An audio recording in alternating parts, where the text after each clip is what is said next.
I'm gonna go with you, right? From the TikTok page and the comment section and whatnot, what's your favorite video from that I've put out on Sparky Sales Systems? Probably one of the first few ones where you were mentioning about the 110 an hour, breaking it down for people to see more visibly. The 110 an hour video. So that's probably one of the most shared videos that we've got. And let's have a look at some of the comments, what people say. So it goes, you have no idea about inefficiencies as a cost. Daniel, what do you reckon? Do you reckon we know about inefficiencies or not? Yeah, we definitely do. Yes, there's a lot of inefficiencies, guys. This stuff is not made up. I wish, this is what people don't understand, right? And I wish we could charge $110 an hour, but the reality is, boys, can we charge $110 an hour? Nope.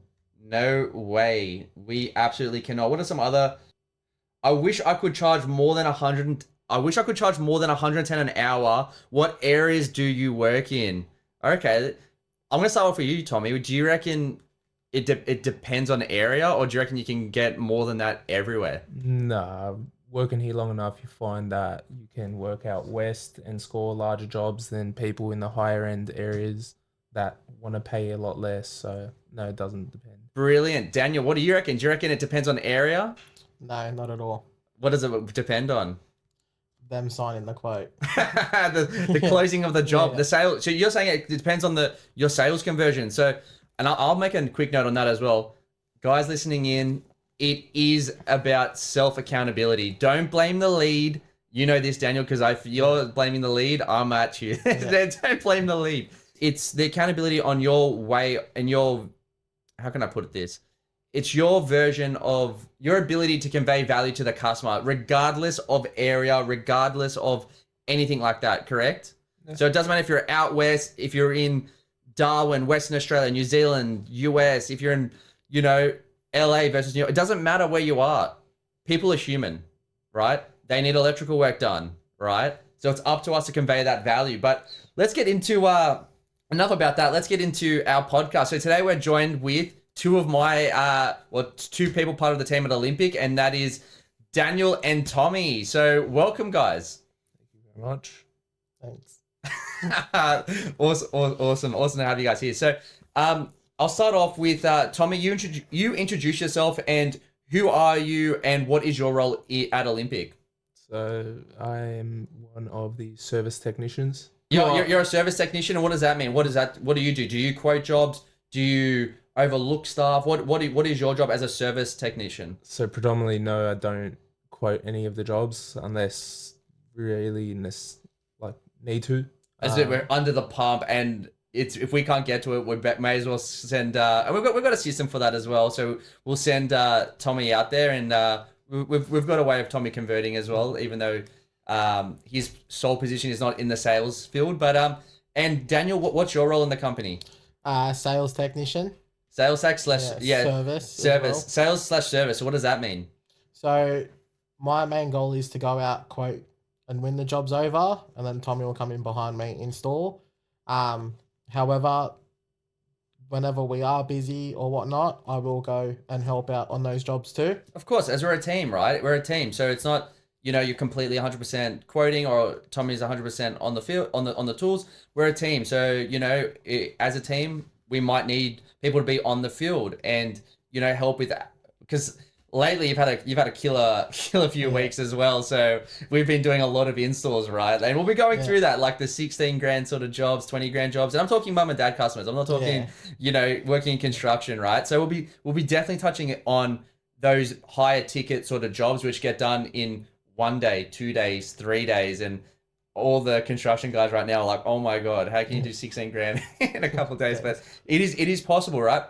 Now, in terms of, being a service tech slash sales tech, we like to use service tech a bit more because it breeds a bit better culture, whereas sales tech can breed the wrong culture. But at the end of the day, sales is not a dirty word, guys, and we're all in sales. If you're not converting jobs into sales, you're not making money. So let's be honest. And Daniel, what do you like about your position as a service tech slash sales tech? Speak loud. My favorite thing is getting them to say yes to it, and then seeing that appreciation after the work's completed. Right, right. And just seeing their face and how grateful they are, that's what makes it worth it. And what do you think about the chase? Like, do you like the chase when when they give you a no and then it's your job to win them over? What are your thoughts on that? My mentality is when they get a no, I just think in my head, it's on. It's on. It's on. Love it. Love it. And Tommy, what do you like about your job as a in-store tech? I don't know, man. Just- I enjoy my job. Nice. You enjoy it? What do you genuinely- I want to get deep. I want to break your walls and just I want you to tell us, Tommy. What do you like about being an installer? Like what do you I like? enjoy my job. enjoy it? I enjoy it. Going to a different job every day, is it that thing? Because I am number one in the company. Here we go. When, as much as I hate getting stitched up, I also like the fact that I'm the go-to when other people sort of can't do it. Yes, okay. I'll make a note of that. So you are the can-do guy, right? And that's why we've got us three on this pod today, because I will touch on it, but when we do get stitched up, you're the guy that fixes it. So if our other technicians can't do the job, we send Tommy. That's a job for Tommy, right? So you mentioned that, and what do you mean by getting stitched up? What, you don't get stitched up, man. Come on. What? Nah, so honestly, the people who have less idea have the easier jobs, whereas my job at times You get given requires the me Tommy. to use a lot more brain force than other jobs that are simpler to complete. And what jobs do we do on a day-to-day? Like, for the people that don't know, do we do solar? Do we do what are we doing, Daniel and Tommy? We do anywhere from consumer mains, TVs on walls, internet points, everything apart from solar, pretty much. Yeah, well, and aircon and stuff like that. Yeah. We focus on your bread and butter electrical jobs. That's what I want to touch on. So there's no like, PLC systems or programming and C-bus and all of that stuff. We just keep it simple, stupid. We stay in our lane and we stick to, residential or service maintenance, right? And both bit of B2B and B2C, right? That's what we're very big on, which is awesome. And Tommy, how long have you been in the company? Because you're our longest standing employee. So how long have you been in the company for? Too long. Too long. Oh, what is it? 6? I think even 7 years, Could be something like that, 7. right? Yeah, something like that. 6-7 years. And Daniel, how long have you been for? It's about 3, 4? Yeah, about 3. Yeah. 3 years. There you go. So you guys have been going for a long time, because most people quit after 6 months or so in terms of, most companies. So I want to hear, Daniel, you first. Like, what do you like about the company? Just you feel you're appreciated. It's not the fact that you're just a number. You're more than that here. And whenever we do have a suggestion or something like that, you listen. You don't just brush us off. Except for window tint. Forget about this window tint, man. I'm not okay. For those that don't know, the boys want window tint. I'm not a fan of window tint. Okay. What do you like about the company? Similar things. Mhm. I grow with the company. I like that. Early days I wasn't growing where I felt like I needed to be, and then after a brief discussion with you, we sort of did make things happen that I wanted to happen, and it's been consistent with growth. Sweet. So what I'm hearing is you guys are pretty happy with the way, and for those that are listening in, I'm the director of the company, and that's why we're having this podcast today, is because I really want to get into the matrix behind your operation as an electrical business owner. And note that we're all Sparkies here. We're 3 electricians sitting on the couches here. However, we've all got different roles, right? So Daniel's the service tech. We've got Tommy, the install tech. And we've got myself as a director. And look, you can say CEO. That's a you shouldn't be saying. I don't like those words, CEO and stuff like that. I think that's just wank spec, right? So director, managing director, that's what my job is. And no one's above anyone. Everyone's just got a different role in the company. That's what I want to. Are you looking to say something, Tommy? Yeah, except we don't rock around with $1,000 glasses, so that's why you're CEO. Come on, man. The And then he goes, "Oh, I'm not a wanker." Okay. If you don't have gold Dita Sunnies, are you really a Sparky? Like that? That's what I want to I put. don't know. Maybe I'm not. Yeah, Maybe we're not. Sparkies. Look, that's just my PPE, right? Like $1,000 Sunnies is just that's one of my things. I'm not into. Look, I'm all for acting your wage. I'm not for spending that on a t-shirt or anything like that. But Sunnies, for some reason, I can justify it, and they're a necessity. So So much so that he broke a pair and bought another $1,000 pair that week. Why are you gonna be like that? Because he goes to call himself not a wanker, bro. Look, I do like nice sunnies. What can I say?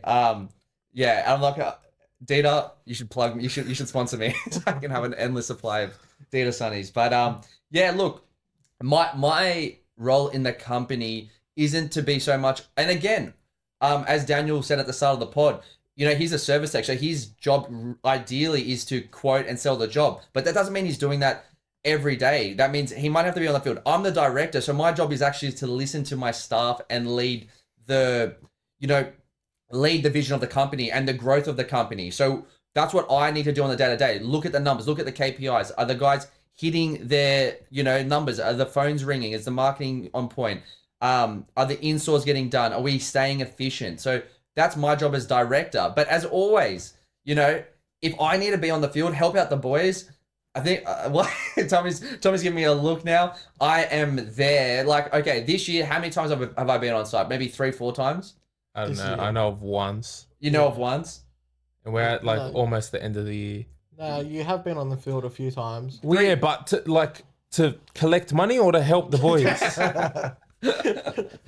Nah, you were on the field of like a week ago or something helping Zach. Yeah, I was helping Zach. Zach's another one of our technicians that's on the pod today. But yeah, look, the point I want to get at that is I'm not arrogant to say nothing's beneath or below me sort of thing. So if the boys Except need a for hand, plugging in a TV. besides plugging the TV, what's that? I don't even know what you're talking about. All the boys take the piss out of you because one day you were trying to plug in one of those Samsung One Connect TVs. And then you were like, I can't do it. Rachel, you do it. You're better at it. That sounds like me. Well, that's why we've got other people. I'm not good at plugging. Okay, I'm not that good on the... Okay, we can agree. Let's agree to disagree. I'm not that great on the field. Yeah, no. True. Trash. But with saying that, I can do I can do everything, right? I can do all the electrical field. If someone needs a hand, whatever it might be, I will do it, right? But what your example is there, Tommy, is... I'm better. Okay, would you guys agree? Let's forget about me saying it. What am I better at, right, in the company? So I'm business. At the business, right? Well, Daniel, would you agree with that? Yeah, 100%. Awesome. So I'm better at the business side of the business. And that's why we have that. That's why we have this podcast. We got 3 electricians here, all have different strengths and weaknesses, and we play on those strengths and weaknesses, right? So we put the right person in the right seat of the business. That's the crux of it, right? Yeah. So, and yeah, which is awesome to see, right? So what don't you like about the company? So what you do like about the company? Hey, there's a vision, there's growth, there's a thing that is I listen, take advice on board, implement it. We do votes. Like I know, for instance, one example is I didn't want hoodie jumpers. You guys wear hoodie jumpers. I wanted the zipper ones. We had as being a democratic person, and we had a vote, and the vote said that hoodies overruled the zippers. So what did we do? Got hoodies. We got hoodies. So we listened to the staff. The staff overruled me. So that's the vote. That's what it's all about, right? Having mixed. I like people challenging things. If there's a better way, why not hear it? I hate the fact that there's arrogant, bosses or business owners, and they go, no, it's my way only. Well, they want it this way for a reason. So why do they want it this way? Let's listen to that, right? I think that's what's really important. And so we said what's good, what's bad, what don't you like about the company? I'll start with you, Daniel. I've got a list, hold on. You got a list? I'm joking. It's hard to say because whenever there is an issue, we sort of fix it straight away. So it's sort of hard to pinpoint multiple issues or any issues that we do have. I like that. I like that answer. Yeah. I think that's a true answer as well, because it's like, if there is an issue, let's talk about it. And we've said that if there's issue about payments and this and that, don't go talking to other staffs about, because they're not the ones that can make these magic ones happen, right? It's about having a conversation. A director, it's either going to be yes or no. Let's talk about it and let's see the reasoning. And if it is something to be done, well, let's see what we can do to add more value and then increase, right? So it's all about having those, I wouldn't even say tough conversations. Just like, well, look, let's have a meeting. We do the toolbox talks. We go through stuff. Tommy, what do you see that you don't like about the company? You. Besides me. Most people don't like me, let's be honest. I don't know. Honestly, you and I, most people know, are like husband and wife rather than boss and worker. But so I always got a complaint. But you're a disagreeable person by nature. That's for true. Those that don't know Tommy, a lot of people do know Tommy because they've worked alongside him, or they know about the company, they know about me, you are disagreeable by nature. Yeah. So for that, what that means is I could provide a lot of logic. And tell me, what would your response be? Nah. Nah. And then 2 days later, it's all right, maybe you did have a good point. Maybe you did have a decent point, right? Okay, so, and I think that's a good point as well, because what makes, because you guys have been, 3-4 years, Daniel's been here, Tommy's been here for 7 years or so. If there's something so solution focused and so something so simple, which you guys are very good at, like, I will say that, like that's why you guys have been here for so long, right? Because I don't micromanage. I think everyone knows that, right? I don't micromanage. I pay professionals to do a professional job. And what kind of keeps you here? Because I know, look, you guys get poached a lot. Because anyone that now it sounds even worse. Anyone that gets trained by us at Olympic knows that the boys, the technicians are really well trained, well in order to be great assets at a company. So you guys get poached, especially Tommy. I know you get. We're not going to mention names of which companies are in your DMs and stuff like that. We know that, but what makes you stay, even if it is for an extra couple dollars an hour, a few dollars an hour more, even more than that maybe, that they're throwing at you? Like, what makes you stay at Olympic? I've seen growth here. I've been given certain permissions that I know I wouldn't get elsewhere. Perks, yeah. I'm a perk guy. Yeah, and just I know that what Daniel said previously about being a number, I might be able to get more money and keep a job, but it's not like a family environment as which it is here. It's like, and I know, because I know when people are late at that type of job, they can be the biggest asset, but if they're a couple minutes late walking up that driveway, they're getting drilled. Yeah. Whereas you have the understanding that, sometimes you miss that alarm, sometimes there's a bit of traffic, and you just stay back that little bit that you missed or whatever. And it's, shit happens, right? Yeah. Shit happens. And if it's done deliberately, well, I think as with our work culture, the fakes get weeded out pretty quickly, right? Like we're slow to hire, quick to fire. So like, if we see someone's not vibing our culture here, what we've got going, we've got a system that works. If anyone goes against our system, well, it's their bad luck, right? So we've got, that's why it works really well, right? And yeah, I think you hit the nail on the head here, and culture's good, toolbox talk is good, having that growth. But let's go on the flip side. So we're saying how good it is now at the company with we have company days, surfing and fishing and whatnot. And it was good seeing you go on a surfboard, Daniel. I did better than Zach. You did better than Zach, yeah. He did better than Zach. That was pretty funny seeing you guys do that. But what was the company like prior to it? So 7 years, let's go back 7 years ago.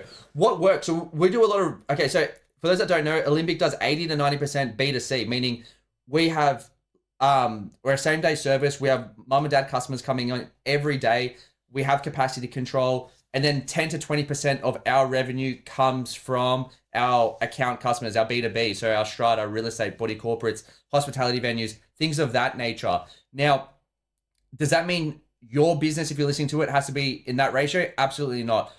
We encourage service. So we don't care if you're doing 80, 90% accounts and 10, 20, your residential, but we want you to definitely be in that service umbrella, because what we're going to go through right now is what it was before we were doing service. What we were doing, Tommy, and mate, just say it. What were we doing before the service model 7 years ago? Construction. Okay. So mostly. we're doing, so before people go, oh, but you had shit builders and you had this. Like, did we we had award-winning builders. Oh yeah, don't take my word for it. Tommy will disagree with me on everything. So if he says this, that tells you something, right? So we had award-winning builders doing high-end areas as well. And what was that? What was the day-to-day like for that? It was like 6 to 6.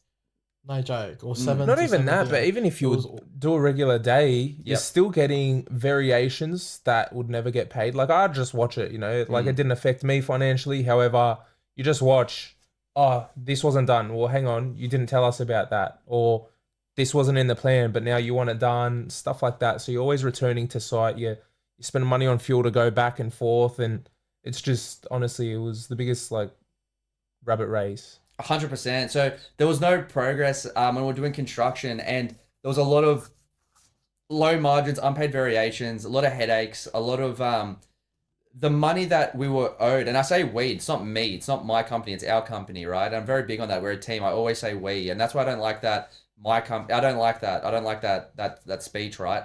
So what we found was with, and there are good builders out there, and we had good builders as well. I know we don't work in that industry now in construction, but even going back, even our good award winning, some of them were good award winning, some were to work for, some were very tough and no good in terms of just headaches, right? You'd go there, you'd get yelled at. You guys would get abused by the builders as well, right? You guys would get abused. There was, I've said this story before. We roughed in a whole house and we put all the wiring in for it. And then after, they said all the studs and the walls are wrong. Redo it. And who pays for that? Came from the company. Yeah, me, right? And I do respect that as well. Like, even though, like, we, at the same time, we were never charging like some of the people that are charging now. Like, we've got people, we were never that race to the bottom sort of builder as well. We were always for good builders and people that were happy with our rates. Like, but there are people now in the industry that are charging like $50 per PowerPoint supplied in store. Like, mate, I don't think none of you guys would be doing that on the weekends either, right? There's no chance, right? Yeah. And you guys, I'm very open about the numbers. I'm very open about what it is. And like, even when you're working with builders and you're getting abused at it, where are you? And you notice it. We lost money. It was, well, not a fun time, right? It was a lot of pizza parties, right? Like, we'll be working from 7 in the morning till... Actually, that's what I miss about it. The pizza parties. Where if it was like after 7, even if it was like 7:30 finish, I'd be like, look, Spirits, after 7, you got to shout dinner, you know? And the crust pizza, peri peri chicken, that was the go-to every time. That was the go-to, right? If we're working hard and the boys are working hard, of course we're going to have pizza party and stuff like that, like of a nighttime. But okay, so it was shit there. So what I've got from that is, from the crux of it is, we had a lot of low margins, unpaid variations, a lot of amended plans, a lot of builders not following their word. We'll keep our word, but the builders wouldn't be following what they said, their end of the bargain, right? And it got to a point where we just got sick of working for them, right? It was just like, well, what's the point? Because Tomi, even you back then, you could say there was no growth there. It was just like, just going around in a circle, like the same bullshit every single time, right? So then we said, all right, well, let's go into this maintenance model instead. And we were doing maintenance back then as well, right? Yeah. Touch and base with maintenance, yeah. Yeah, we would actually knock it back a lot of the time because we were like, no, we've got this big house for 50,000 or whatever. Like, why would we do this mum and dad customer job, right? And we just missed out on this whole opportunity to make a lot of money, right? At that, and have an easy. Not just about making a lot more money, but be more profitable, which is fine. And you guys know I'm a very simple guy, right? I'm logic focused, as you guys said. I'm understanding, and you guys know, like, if boys are converting, if everyone's making money, there's money going around. You know what I mean? I'm pretty easily pleased. I'm not one of those bosses, directors that's just like, oh no, it's never making money. It's like, no, let's go, let's make as much as possible, right? If we're working 8 hours a day, let's send it. And you could say there was no growth in that construction field, and we did have some builders that I would class as premium builders that you would keep if you were in that industry. And of course, there are ways of, working for builders and going in your favor. But let's be honest, like, I think we can all say no builder's going to pay you upwards of $2.5K per day per truck. What do you reckon, Daniel? Definitely not. Tomi, what do you reckon?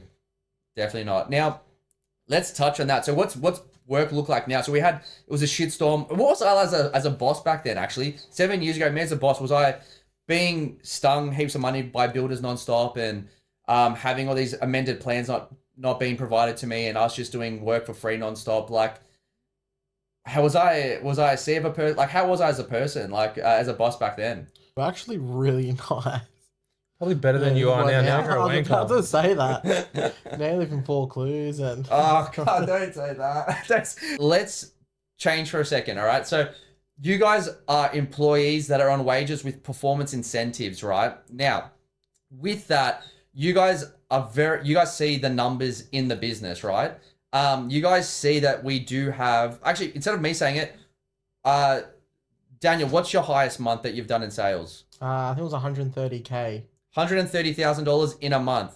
stop there because I don't want you guys to go in one ear, out the other. So your best month was $130,000 sold from one truck. Now, do you remember how many jobs that was? I think it was about 40. About 40 jobs. Yeah. So I want people listening in, look at the last 40 jobs you did, right? Last 40 jobs you did. Did you do $130,000 of sales, right? And I'm talking, we're not talking solar. We're not talking aircon, things that have high material costs. No, we're talking bread and butter electrical, downlights, switchboards, panel upgrades, rewires, things of that nature, right? Well, let's even talk about switchboards, right, for a second. How many of the calls that we go to are actually asking to get their switchboard done? Zero. So 0 of our customers are asking for switchboards, yet we do hundreds a month, right? Now, $130,000 worth of sales for the month, that is absolutely beast. Now, we've got a lot of our members at Sparky Sales Systems doing ride-alongs with us at the moment. And every single person that does a ride-along with Sparky Sales Systems and they get either, you or Zach through the ride-along, everyone that's been with you, Daniel, have said the same thing. And they go, man, like, he's not like a shark or like an aggressive sort of sales guy. And like, what I don't get it. Like, Tommy, what do you have to say about that? In terms of the sales folk, like Tommy, do you reckon Daniel looks like a sales guy? No. Do you reckon he speaks like a sales guy? Like his tonality and his sharpness and things like that? No. Okay. You've seen Daniel in action. And what do you think it is? Like, is it because he's friendly? Do you think you've seen him do these numbers and it's not he's not a one-hit wonder. Like, he constantly hits, normally on averages between $90,000 to $100,000 a month, right? And that's off under 30 jobs a month, right? 40 jobs, it's understandable why you hit 130 because, not taking it away from you, Daniel did very good. The $130,000 a month was fantastic, but your average under 30 jobs a month and you hit around the $90,000 to $100,000. Is that correct? Yeah. 90 to 100K a month in sales, right? So, for yourself, Tommy, do you reckon is he friendly? Like, what do you think it is? He's coached. He knows the right things to say, the right times to pull the cord, all that type of stuff. Yeah. And you've got very good closing techniques as well, which we've got in the platform as well. So, phenomenal. And it's time after time. And what do you like about the whole sales thing? I just get like a little adrenaline rush from it, sort of thing. I don't know. It just comes to me, like it just sort of flows. 100%. I think the biggest advantages that we have from you, Daniel, is you came from as an apprentice, right? Because when we were doing construction, and for you, Tommy, it was very hard to understand when we were going through, because it's very important for your employees and for your technicians to confidently be able to present the price. They've got to know the numbers behind the business. Otherwise, they're going to be saying stuff like Tommy still says on non-stop, which is, oh, but you just did 15 grand today. You know what I mean? Surely, you know what I mean? But how important is it having that sort of, I'll go with you, Tommy, first. Like, how important is it understanding the numbers behind the business? Yeah, you need to understand them. Yeah. Because for a while, I wasn't understanding the numbers and I thought that we were out to sort of do dirty by people until I actually got a proper understanding that we need to charge to grow. I love that. Without charging to grow, we end up in the same boat that we were in years ago, where we're just getting by, but there's no progress in terms of purchasing other trucks or being able to hire employees, pay the things that we need to pay, all those stamp duty taxes, all that type of stuff. I absolutely love what you just said so much, Tommy. You have no idea how much. Okay, and let's talk about it. So you mentioned that you thought, because I've got a lot of people inquiring at Sparky Sales Systems all the time, and they've got that fixed mentality, and you are very difficult to persuade. I would say you're uncoachable to a degree. You're very hard to get through, right? Yeah. Which for me, because it's a coaching me, I've got that coaching personality. I'm just like, oh my God, why can't you let me help you? You know what I mean? That's me as a person. Like, if I know, and you guys know this as well, not financial advice, but I do often have my little bob with what you guys should do with your, I don't tell you what to do with your money. It's your money, but I do suggest some things, and then cars, properties, yeah. I do say that, and a lot of the time, you know, I know the reaction and the feedback I get back is, no, burnouts is funner than buying property. Tommy, would you have to say anything about that or no comment? Yeah, I love my cars. You love your cars. Okay, you love your cars. Okay. And I'm not going to say now, like, you know, if you did listen to what I said 7 years ago, would it be a different position? We know the answer would be yes. And cringe. But it is one of those things because I'm like, I want to help people genuinely. So if I know there's a better way that you guys can succeed and make more out of your life and wealth creation for you and your family, I want you guys to be a part of that, right? Now, let's go with that, with being uncoachable and having that fixed mindset of, you know, no, that's a ripoff. Like you're paying me X or I'm getting paid, or you can pay someone X, material costs this, RCBOs cost $30. Why are you charging $280 to install it or whatever it might be? Like what was the make or break for you? Like what made your sort of mindset shift? Because you were very tough to get a hold of because you're very like, how can you do it for that price? Or how could you be charging that a day? And now you understand with 100% confidence that it's all right to make a profit. If we're not charging this, then you guys don't get paid. That means you guys don't get pay rises. That means our customers pay for our growth. Like that's what it is. Our customers pay for everything. Our customers pay for our growth, our more trucks, our tolls, our fuel, our staff. They pay for our everything, right? Our lifestyle, our customers pay for. What was it for you, Tommy, that made you think that way? Well, exactly like what you said. You know, you can have a client that can pay for simply the job, or you can have a client that pays to help run your business as well as build your business in terms of more profit. What I liked about that is what you said as well, Tommy, is that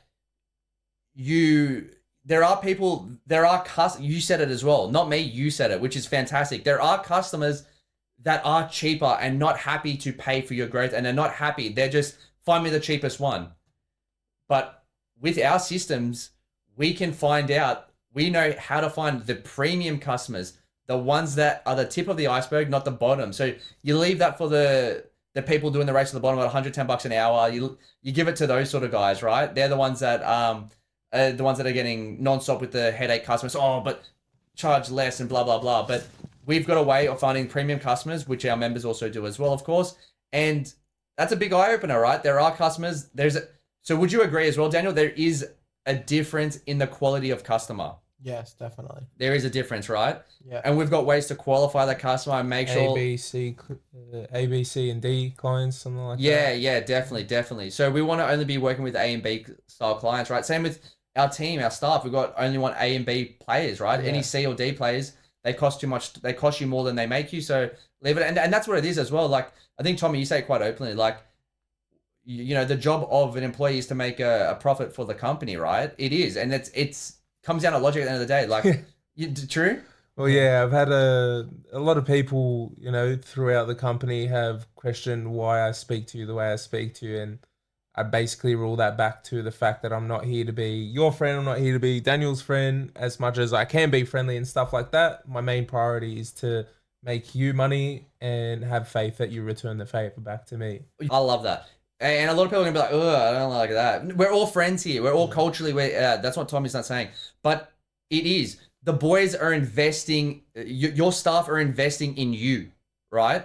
Like they're spending their 8 hours on their workday with you, right? So they've got to ask themselves, well, is this the right company for me? Or should I be elsewhere? Is this a good fit or not, right? And it's the same vice versa. Your staff need to perform for you. So it does go both ways, right? Staff have to perform for you and you have to perform for your staff. It goes both ways and it's a win-win, right? That's awesome. And, you know, you guys have said, like, what are some of the jobs that are standout? Don't say your dresses and things like that, but what are some standout, like, jobs that you're just like, we're doing one at the moment. I know in the ponds, which is, you know, two guys had a bit of a, and that's why we priced for profit because it was a bit of a stitch up. It should have been 2 guys, 2 days. Now it's looking like 2 guys, 3 days. 3 days, right? Which is still hitting our margins. However, you know, in a perfect world, we would want to do the 16K in 2 days with 2 guys. Yeah. Well, it's closer to 17. It's closer to just 17. shy of Sorry. 17, Yeah. I round down. You round up. Yeah. Yeah. So that's a good one. The other one, we've got obviously but that's why we get stitched up. Can we agree we get stitched up and Yeah, inefficient? massively. So if you're charging $110 an hour, guys, don't take it from me. What do you guys reckon? If the companies, there are a lot of companies, and we know this, that are charging $110 an hour. What do you have to say about that, Daniel? And you're gonna start going backwards. Yeah. Once you start growing, you're gonna start going back. Well, you're not gonna have enough money to grow, right? Yeah, well, I think they will, because when they get payment from a job, they'll be like, okay, we need more staff, we've got more work. The second they start putting more staff on, they're gonna have to outlay more money on wages, insurances, stuff like that, and then that's when they're gonna start going backwards fast. And they're gonna be. I love that was a good But answer. even still, like, you can prove it. 110 for a regular guy in a van with tools who wants to go on holidays, who wants to pay his mortgage, he might want to pull his wife from work to let her spend some more time with the kids. He doesn't have enough at 110. Well, One single person, I no love growth, that. no nothing. How about this? Scrap that. Everyone's Good luck going. owning a house at $110 an hour, because that $110 is not yours. You've got your fuel, your van, your insurances, your rego, your staff, your accounting, your bookkeeping, your subscriptions. List goes on. Your inefficiencies, your callback, your reschedules. You guys can agree. We get stitched up, right? We get rescheduled. Reschedules happen, right? Reschedules happen. Who pays for that? That's why we charge. We price for profit. So when we do get rescheduled, when we do get callbacks, and that could be our fault, that could be the customer's fault, right? Shit happens. Let's be honest. Things aren't perfect. So We're chewing into profit instead of going backwards. love it. So we're pricing for that. We've actually priced for those inefficiencies. We've priced for callbacks. We've priced for reschedules. We expect them to happen, because if you're running a business right now and you're thinking that nothing is going to go wrong in electrical, how often do we get stitched up? Smoke alarms. Let's talk about smoke alarms. Why do we get smoke alarm callbacks all the time? I don't know. We use Smoke good alarms are brands. So shit. I don't know what it is. All of them are shit. They're all shit, right? They're all shit. They're all shit. I tried Red, tried all the ones that everyone reckons are good. They all call back. They're all callback. We've had so many, no matter what the brand is, Schneider, PSA, Red, whatever it is, it's all callbacks. We get callbacks. So smoke alarm companies that are looking to sponsor this podcast and actually work, because I would not promote a product that gets more callbacks, because it costs us money. And I think that's what I've also trained you guys to understand as well is, how much the callbacks actually cost the company, right? Like it is. And that's why we charge that. And that's why when you see the 16 grand days, the 8 grand days, what are some notable sales, Daniel, that you've had? Well, there's been heaps. I want you to say the dollar amount, and then I want to say what the job involved, and then we'll wrap up. There was one in Castle Hill. Yep. That was another 16K one. Switchboard upgrade was only a 12-pole upgrade. New asbestos panel enclosure. Yep. Like 5 meters of 16 mil single phase XLPE. And a lighting rewire. And a lighting rewire. So it's Yeah. justifiable. It's not 16. Started at power rewire. Well, and the power. It was power originally, and Yeah. then when we did the switchboard, we found the lights. Well, So it was originally like 12,000. Yep. And then after the lights were found, then it jumped its way up to 16. 17. And we call that technique, get out their purse and then open up their wallet. You know what I mean? So it started off as a rewire, then it went to. See, that sounds so bad, but now I'm thinking he's an asshole. It's true, okay? And it might sound like that to start with, but at the end of the day, if you're not pricing for profit, you're doing wrong by your family, because you could be making more elsewhere. At the same time with that is the reason why we say get up their purse and open up their wallet, because if you go straight to the jugular, the customer's gonna be like, what? $16,000 for a day's work or 2 days work? They're gonna be like, see what I mean? And that's why it's just so if you clip the get out their purse and then open up their wallet, that sounds bad. But then when you understand that you got to build rapport with them, and you can't go straight to the jugular, because if you go straight to the jugular, they're gonna be like, you're gonna lose the whole sale. So there is a process to it, right? There is a process, right?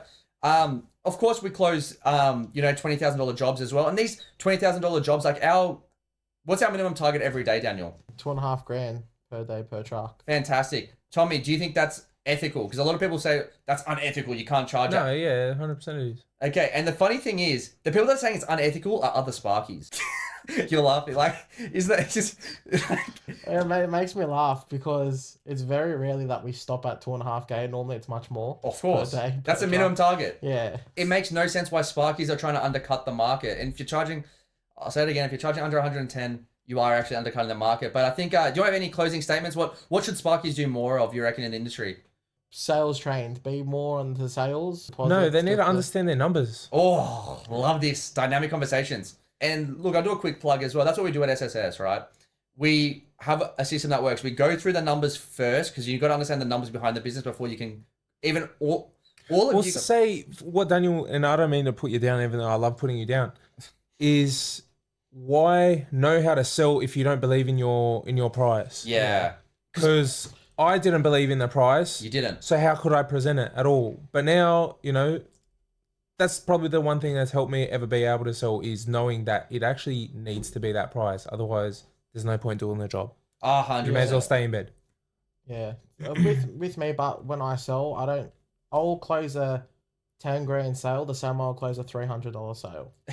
100%. Me, It takes the same amount of time. It takes the same amount of time. Number does not matter. It might take a little bit more to walk through the job, but the way I talk to the client, everything like that, it's exactly the same. I absolutely love what you're saying. We'll wrap up now on that. So if you're not pricing for profit, you're going backwards. And yeah, you need to understand, and I agree with that. And I like that. You need to understand the numbers behind the business.